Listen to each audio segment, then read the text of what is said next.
Memangnya polisi bisa suka-suka sekarang? Di zaman rezimnya Prabowo Subianto nggak bisa lagi suka-suka seperti zamannya Jokowi. Kami siap untuk menghadirkan bukti-bukti baru dan kami siap melakukan uji forensik ya. Dalam gelar perkara itu yang boleh hadir hanyalah pelapor dan terlapor. Dua ahli, mohon maaf nih Bang Rismon dan Bang Roy ya. Kami juga dalam pendapat kami menolak kehadiran mereka. Ya Anda sebagai pengacara harusnya ya kalau bisa memberikan advice, ya ayo Pak tunjukkan begitu. Ayo sama-sama dengan mereka. Saya akan datang ke Solo ke rumah Pak Jokowi bersama-sama. Spekulasi tentang ijazah ini akan terus-menerus terjadi. Dan tidak bisa dipaksa orang. Berhenti ngomong, diam, nggak bisa. Assalamualaikum warahmatullahi wabarakatuh. Kembali lagi di channel Prayoga Muhammad. Kemarin itu waktu Bung Roy Suryo mengatakan akan diadakan kembali gelar perkara khusus. Nah itu membuat hati kita gembira ya. Dimana nanti Bung Roy Suryo dan juga Bung Rismon Sianipar akan diundang oleh TPUA untuk ikut gitu. Tapi ternyata hari ini tidak jadi guys dan diundur tanggal 9 nanti. Kenapa ya? Bung Rismon Sianipar juga menanyakan kenapa gitu. Nah tapi teman-teman semua kita melihat juga ya bahwasanya kuasa hukum dari Pak Jokowi keberatan atau ketakutan nih kalau dari TPUA sendiri membawa ahli gitu seperti Bung Roy Suryo dan juga Bung Rismon Sianipar untuk datang ikut gelar perkara khusus soal ijazah ini. Tapi kalau menurut kita semua ya banyak netizen gitu yang mengatakan untuk segera menyelesaikan kasus ijazah ini kan. Jadi ya nggak apa-apa lah diajak saja ahli-ahli yang memang kompetensi di situ gitu. Dan terbukti kan Bung Roy Suryo dan Bung Rismon Sianipar menjelaskannya kan jelas banget gitu loh. Dan bahkan dari pihak sebelah sana juga sulit untuk mematahkan gitu kan. Apalagi seperti Bung Rismon Sianipar yang paham betul dengan uji forensik kertas, tinta, Times New Romans dan lain sebagainya. Nah ya memang harus dihadirkan gitu loh. Jadi jangan khawatir gitu. Oke teman-teman semua, bagaimana tanggapan Bung Roy Suryo dan juga Bung Rismon Sianipar serta kuasa hukum dari Pak Jokowi? Kita lihat videonya. Menunda gelar perkara khusus adalah cara polisi mengatur siasat ya. Kita tunggu aja ya kan. Jangan kita tuduh dulu. Kita tanyakan dulu lebih tepatnya apa kan gitu kan. Positive thinking cuy. Harusnya hari ini ya. Memangnya polisi bisa suka-suka sekarang? Di zaman rezimnya Prabowo Subianto nggak bisa lagi suka-suka seperti zamannya Jokowi. Iyalah, bayangkan dengan ijazah palsu misalnya ya. Kalau ini nanti dibuktikan secara forensik dan polisi mau jujur, kan kita nggak rela ya. Dia mendapatkan 30 juta pensiun tiap bulan, dapat Alphard, dapat rumah dinas dengan tanah seluas 12.000 hektar. Mau kalian membayari orang seperti itu? Kan nggak mau cuy. Tapi orang ini nih, kayaknya di polisi ini seperti kita nih bawa ember, pada ngumpet semua kambingnya takut disiram air. Kucing atau kambing? Kambing takut air juga. Gitu. Mudah-mudahan enggak lah. Seharusnya seorang polisi harus berani. Gitu. Waduh Pak Janes main ngatain aja nih. Soalnya kemarin pengalaman ya saat mendatangi UGM ya pada nyumput semua tuh kayak kucing mau disiram pakai air gitu. Kalau kata Bung Roy Suryo. Tapi ya kita doakanlah semoga ya penegak hukum kita itu benar-benar tegas ya. Kepolisian juga berani gitu untuk mengungkap ini semua. Karena sudah ditunggu lama nih oleh rakyat, jangan sampai nanti ngambang lagi dan bakal rakyat akan terus menyuarakan lagi. Kan bisingnya kedenger banget tuh. Kita lanjut lagi.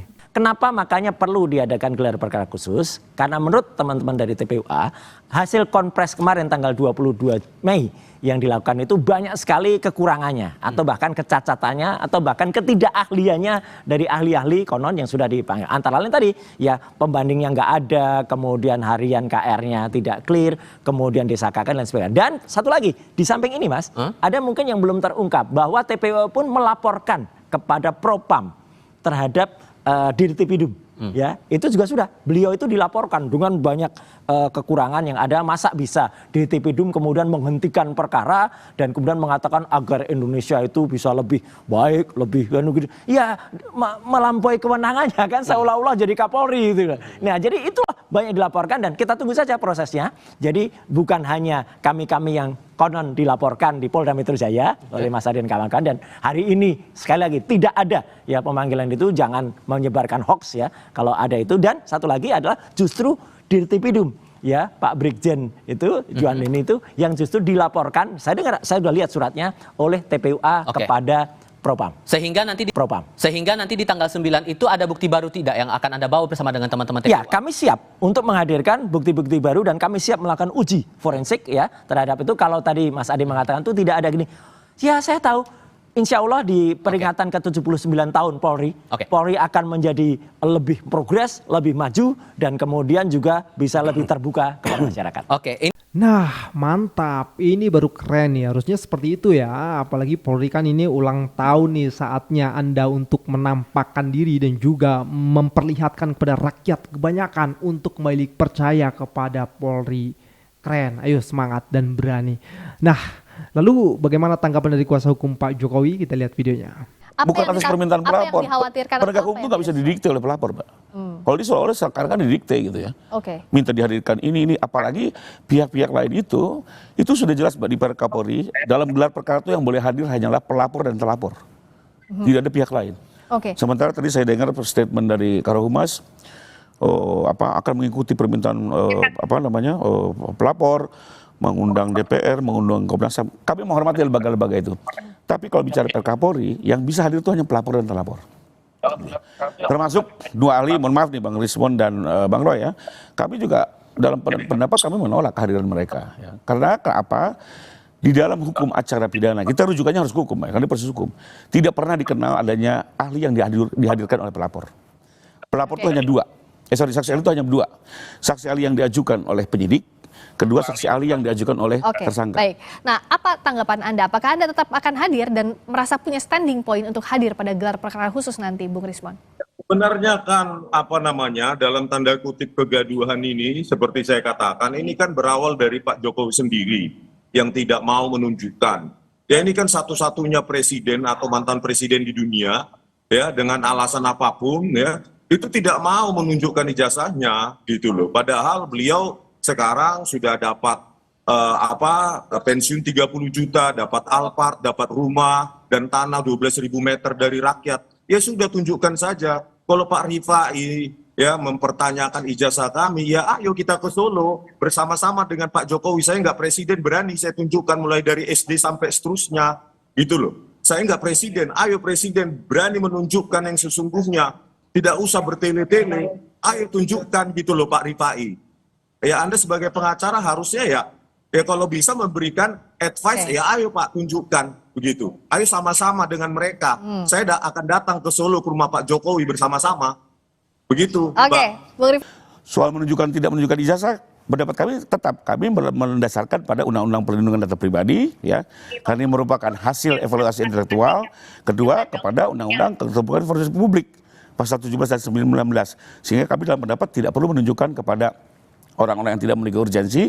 Namun dalam proses hukum kami siap menunjukkan kepada siapapun, baik tentunya penegak hukum ya, polisi, jaksa ataupun hakim. Jadi ini bukan soal kita seperti anak kecil, ayo tunjukkan, nggak begitu ya. Ini saya duduknya adalah murni yuridis. Karena menurut kami kalau sudah gonjang-ganjing seperti ini, cara penyelesaian adalah dengan cara hukum, karena kita negara hukum.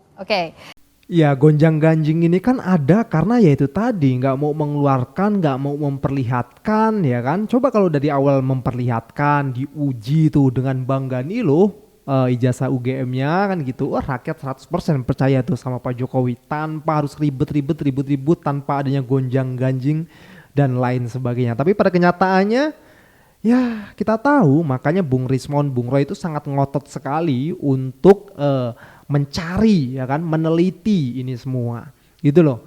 Nah coba kita dengarkan pernyataan dari Bung Refli Harun, ini dia. Kita jangan kehilangan konteks ya, bahwa yang dipersoalkan ini soal ijazah Jokowi. Apakah ijazah itu asli atau palsu? Dan kalau kita kehilangan konteks, kita bisa kemana-mana. Selama ini tidak bisa dibuktikan melalui sebuah putusan yang katakanlah bisa dipercaya, bisa diterima ya, berkekuatan hukum tetap dan lain sebagainya, maka selama itu pula spekulasi tentang ijazah ini akan terus-menerus terjadi. Dan tidak bisa dipaksa orang berhenti ngomong, diam, nggak bisa. Karena akan terus-menerus orang akan mempertanyakan sepanjang orang tidak mendapatkan informasi yang solid apakah palsu atau tidak. Saya pribadi mengatakan saya belum mendapatkan informasi yang solid apakah ini palsu atau tidak palsu. Karena itu sebagai warga masyarakat saya akan tetap bertanya, apakah ijazah Jokowi asli atau palsu? Sampai hari ini saya tetap bertanya. Keren, cadas. Setuju banget sama statement dari Bung Refli Harun. Karena ini tidak akan pernah selesai kalau ya belum ini, apa yang aslinya belum nampak gitu loh. Dan ada kekuatan hukum di belakangnya. Teman-teman semua, kalaupun nanti ya misalnya nih ya, ijazah Pak Jokowi diputuskan memang asli gitu ya. Tapi fakta-fakta yang ditemukan oleh Bung Roy Suryo CS itu tidak bisa dibantah, itu pasti tetap akan ribut gitu loh. Jadi selain untuk memutuskan bahwasanya ijazah Pak Jokowi itu asli, di bawahnya juga ada poin-poin tuh. Nah, bagaimana fakta yang ditemukan oleh Bung Roy Suryo bisa dijelaskan secara spesifik. Bagaimana fakta yang ditemukan oleh Bung Rismon Sianipar bisa dijelaskan. Jadi jelas, patah semua dan akhirnya rakyat percaya. Kan gitu. Kita lanjut. Pak Jokowi, kalau memang Bapak Jokowi terpaksa harus mencabut laporan yang di Polda Metro Jaya, saya berjanji saya akan minggat dari negara yang saya cintai ini, Pak.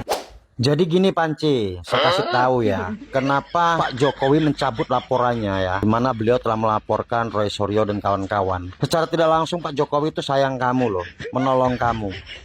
Karena apa? Kalau sampai tidak ini dicabut, kebenaran daripada ijazah itu nanti akan terungkap. Karena kalau kasus dilanjutkan, sudah barang pasti akan dilaksanakan gelar perkara. Terus akan dihadirkan para ahli-ahli, baik ahli luar negeri maupun dalam negeri. Yang dikhawatirkan ya kalau keasliannya bisa terbukti. Kalau enggak, apa enggak Anda makan panci satu pabrik?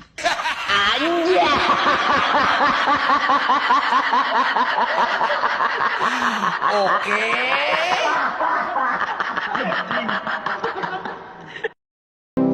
Woi Rio, ijazahmu itu palsu.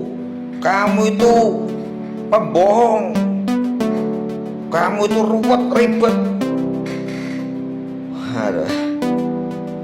Jika aku dituduh ijazahku palsu, aku ruwet ribet, menyewa pengacara, memanggil pengacara untuk membela aku. Apa? Aku ya goblok, bodoh. Kalau aku harus ngumpulin pengacara untuk mengambil langkah-langkah hukum terhadap orang-orang yang menuduhku kalau aku punya ijazah palsu. Aduh, sungguh itu orang bego, orang yang suka mengancam, suka intimidasi, dan itu orang jahat itu biasanya. Kejam, gak punya hati nurani. Mengapa? Masalah sepele guys, ringan masalah, tinggal woi tunggu bro, ijazahku asli, ijazahku ini, ijazahku asli. Ada logo universitas, nama universitas, nomornya, macam-macam, tanda tangan, stempel, bla bla bla bla bla bla bla, nama dekan, nama rektor yang tanda tangan. Selesai, asli. Coba konfirmasi langsung ke kampusnya ya. Kampus saya di Universitas Wijaya Kusuma Surabaya. Silakan. Dari saya kuliah tahun 93 saya masuk sampai tahun 97 saya wisuda, dan teman-teman alumni saya banyak di sana. Bagus kan? Selesai, clear, beres. Dan hanya orang bego, orang kejam, orang keji yang suka mengintimidasi, suka mengancam, suka KKN, itu orang yang ribet. Sudah jelas itu.